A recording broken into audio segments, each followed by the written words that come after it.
Good morning. Welcome to today's Preschool Storytime. I'm Miss Tori, and I'm here at Donald W. Reynolds Library for a story time featuring dinosaurs. But first, let's sing our good morning song. Parents, here are the lyrics.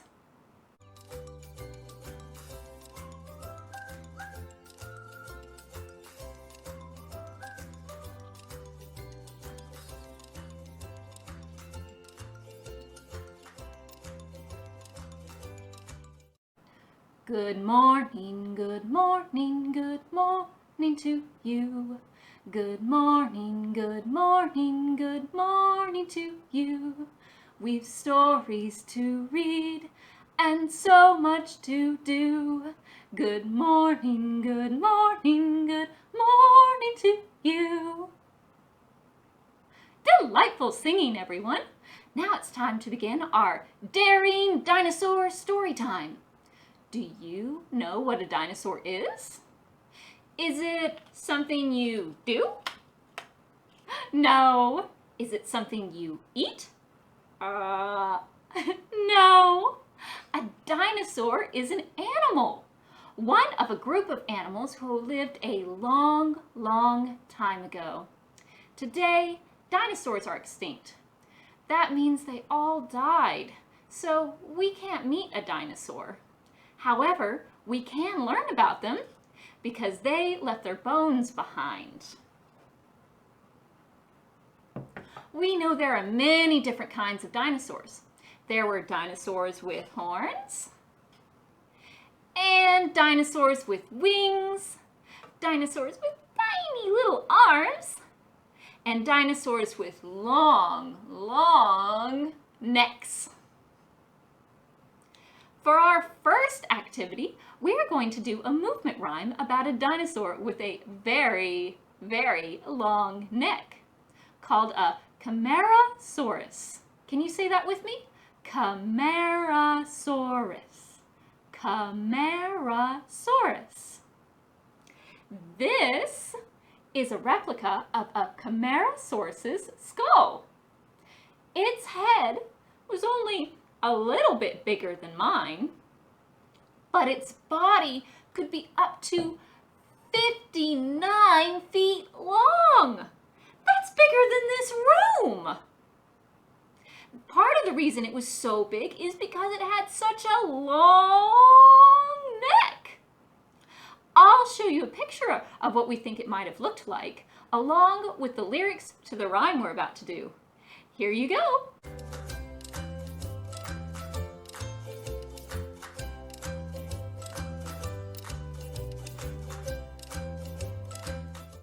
Are you ready for our movement rhyme? Okay. A Camarasaurus's head is way up high.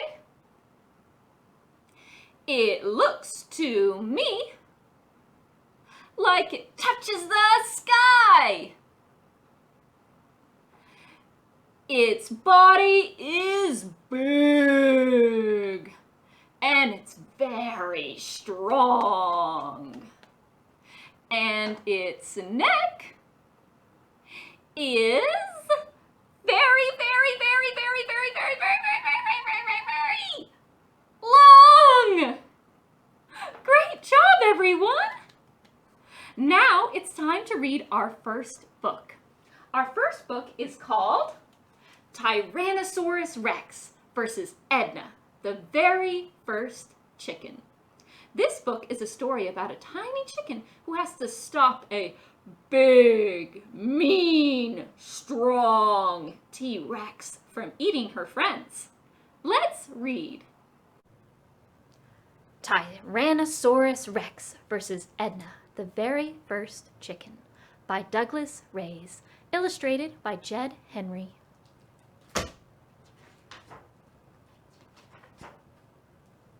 Tyrannosaurus stomped through the forest. He roared. Rrr! He gnashed. Rrr! He cried, I am Tyrannosaurus Rex, and I want breakfast. Triceratops heard him, and she ran away as fast as she could. "Run!" she cried to Ankylosaurus. "Tyrannosaurus Rex is coming." Ankylosaurus ran too. "Scram!" she shouted to Parasaurolophus. "Tyrannosaurus is looking for breakfast." They all ran past Edna, the very first chicken. "What's up?" she asked. "Get out of here, you strange-looking little whatever you are," Parasaurolophus said, "or Tyrannosaurus will eat you right up." Edna didn't run. She just stayed where she was, pecking seeds for her breakfast. When Tyrannosaurus saw Edna, he roared. "I am Tyrannosaurus, Lord of the Forest. Beware my mighty claws and terrible jaws." "I am Edna the chicken," said Edna. "Beware my mighty beak and terrible flapping wings." Buck, buck. Tyrannosaurus roared again. "Beware my deadly stomp and long, sharp teeth." "Beware my pointy claws and many feathers." Buck, buck, said Edna. "I am big and fierce, and you should be afraid of me," Tyrannosaurus said.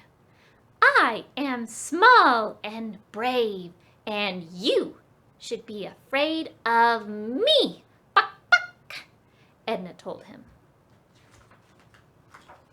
Tyrannosaurus gobbled her up in one bite. It was dark inside Tyrannosaurus's mouth. It smelled terrible. Edna grabbed Tyrannosaurus's tongue with her pointy claws. Tyrannosaurus roared a new roar. "Ah! Let go of my tongue!" Edna hung on tight. Edna pecked. "Ew!" screamed Tyrannosaurus. "Out of my mouth!" Edna flapped her wings till her feathers flew.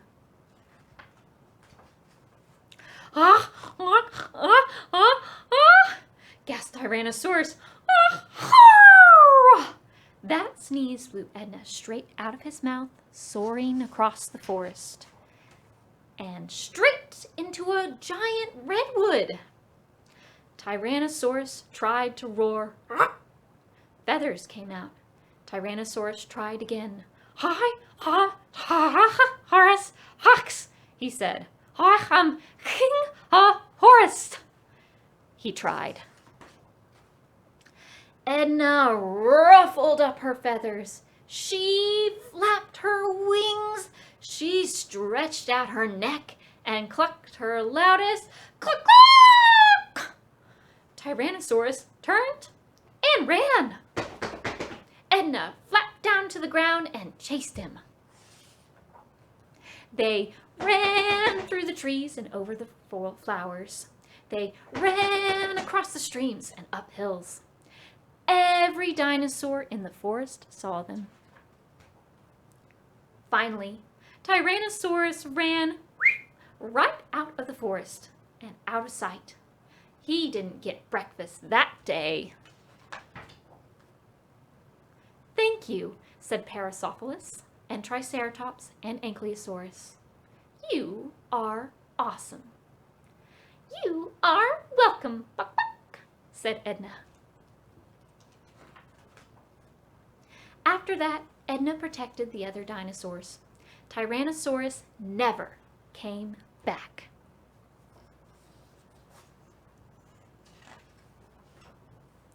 Which is why today there are no Tyrannosaurus rexes, but plenty of chickens.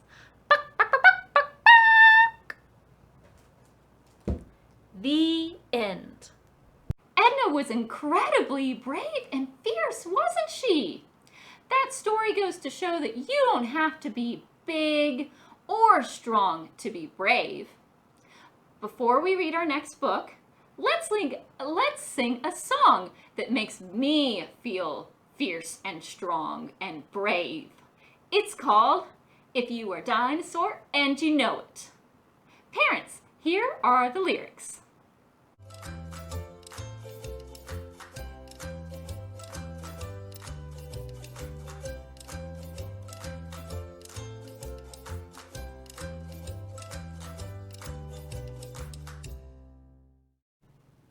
I'm standing in a nice cleared out space, so now I'm ready to sing If You're a Dinosaur and You Know It. Let's start. If you're a dinosaur and you know it, stomp your feet. If you're a dinosaur and you know it, stomp your feet. If you're a dinosaur and you know it, then your teeth are sure to show it. If you're a dinosaur and you know it, stomp your feet. If you're a dinosaur and you know it, flap your wings. If you're a dinosaur and you know it, flap your wings. If you're a dinosaur and you know it, then your teeth are sure to show it. If you're a dinosaur and you know it, flap your wings. If you're a dinosaur and you know it, say roar, roar. If you're a dinosaur and you know it, shout roar, roar. If you're a dinosaur and you know it, then your teeth are sure to show it. If you're a dinosaur and you know it, shout roar, roar. Great job, everybody!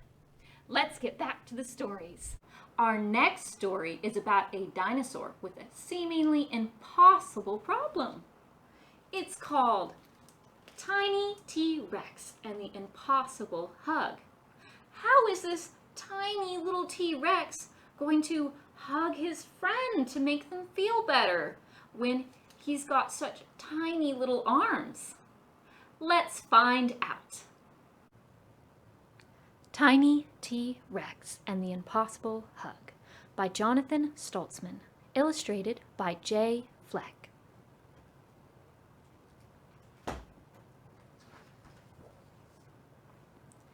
Hello, Pointy. Are you okay? No, today I feel sad. I do not want to play.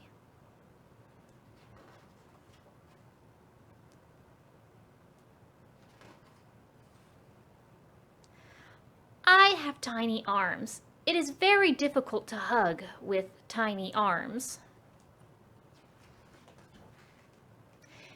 Each day, I am growing taller, but my arms are still tiny.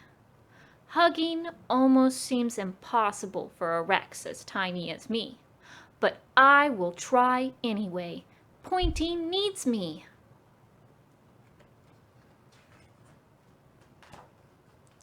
Where is my father? I will ask him for advice. Hello, Father. Rexes are thinkers, not huggers. Perhaps instead of hugs, mathematics might be the answer to your problem.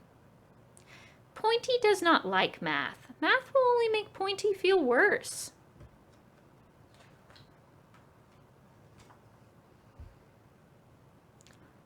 Hello, Auntie Junip. I have a problem. I must learn how to hug, but my arms are too tiny.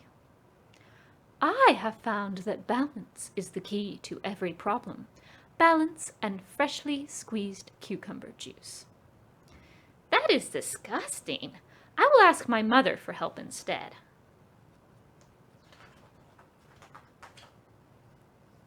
Uh-oh!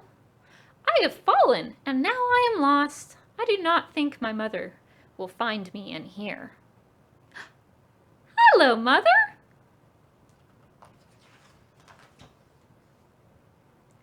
It's okay if you can't hug, Tiny. You are good at many other things.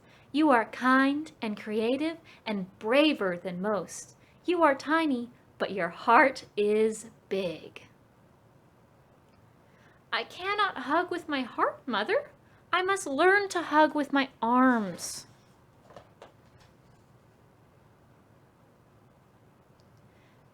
Hello, sister. Hello, brother. Please help me Hugging is very difficult. We'd love to help, Tiny.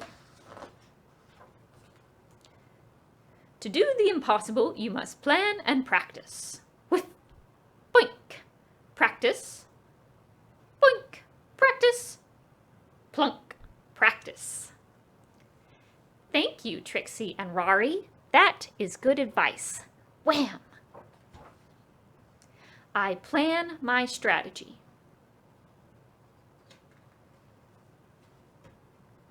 I will get stronger. I will practice very hard. I will practice my hugs on everything.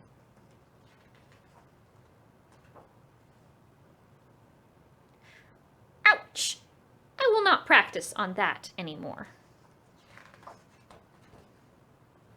I am almost ready. I will practice one more time. When I am done, I will find my friend.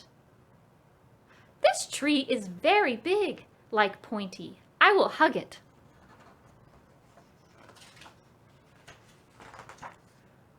Uh-oh! This is not a tree! I have made a mistake. Please help. From up here, everything looks tiny, like me. I could hug anything I wanted. Uh-oh! Now I am falling. I should not have let go.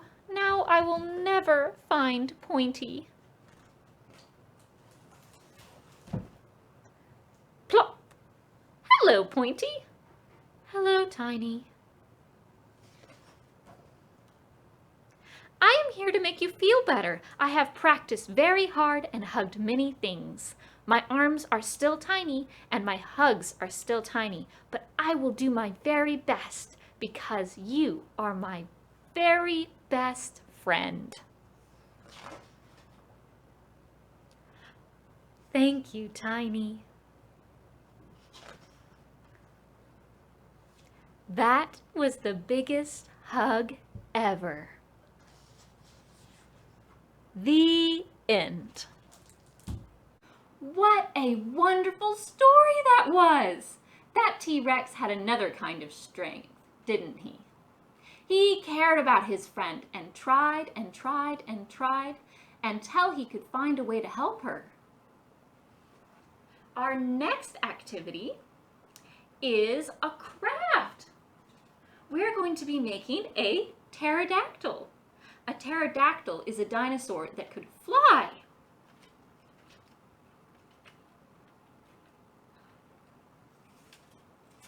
Now, for our craft, here's what you'll need. You'll need some tape, crayons, a glue stick, scissors, and then you can get a craft kit from our library for up to a week after this video has come out, which will include a bendy straw with a kite string strung through it, and a picture of a pterodactyl that you'll color and cut out. So let's perform our first step. We're going to color our pterodactyl. Now, we don't know what dinosaurs looked like. We know what their bones looked like, but we don't know what color their skin was. So you can make your dinosaur look however you want it to look. I think I'm going to make my pterodactyl purple. Yeah! We've got to color it purple. So I'm coloring the stomach purple, and I'm gonna color the head purple. And I'm gonna leave a little space at the top because I want to add another color. I think I'm going to choose green. So I'm going to make the top of my pterodactyl green. Isn't it fun to be able to do a project where you can choose however you want to draw on it? I love making my pterodactyl look special and exactly how I want it to be. And now I'm adding little green dots to the wings, and I'm going to put some more purple on. Woo! I like purple. It's such a pretty color. What's your favorite color? Oh, that's a wonderful color.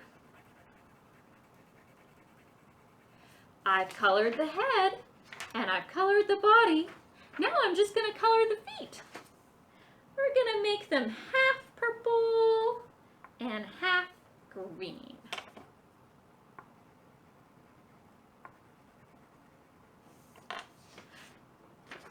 There we go.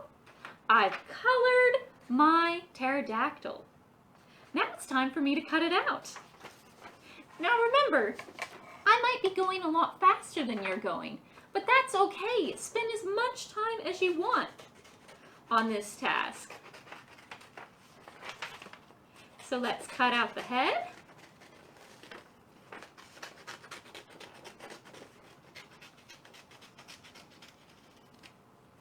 And now we'll cut out the body.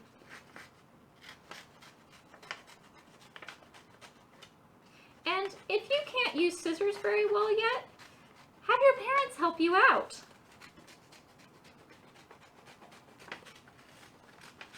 You've got to make sure that you're safe, and you don't want to use scissors if you're going to accidentally hurt yourself.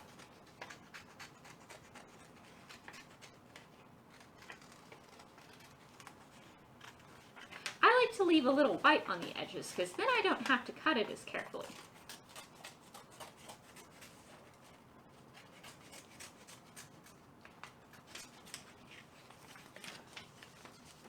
Let's see, only one wing left. And now I've got to cut out the feet.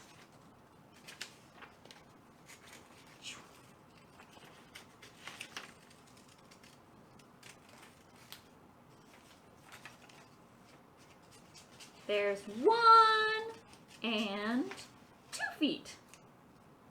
Oh, counting reminds me.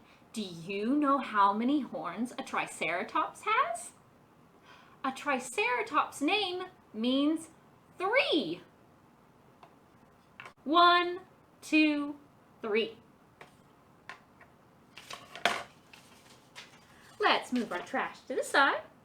So I've got the head, the body, and the feet. I'm gonna glue the feet on the body first. Put some glue on, and now stick them to the bottom of my pterodactyl's body. Put a little glue right here this time. And stick it on. Now we need to stick it to our straw. The best way to do that is with tape. So we're first going to tape the body on, and we're going to tape it onto the longer part. So we're going to set the straw on top of the body. Make sure the bendy part points up, because that's how its head will bend. Take a piece of tape and tape it on. Now we're going to tape the head on. We will put the head right here, and we'll make the small bendy part straight. And tape it on. Try not to cover the bending, the portion that bends, when you tape it on. Like so. And then you can bend it up a little bit. Make sure the end of your string is tied. You could even make a little loop to put your finger in.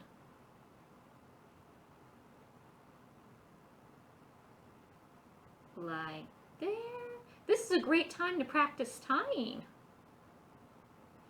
Go over, under, and through. There we go. My pterodactyl's all done. I can make it fly all the way around the room if I wanted to. Thank you for watching for today's story time. Remember to tune in every Wednesday for news, stories, and activities, or visit our website, baxlib.org, for more children's programs. Happy reading! See you next time. Bye!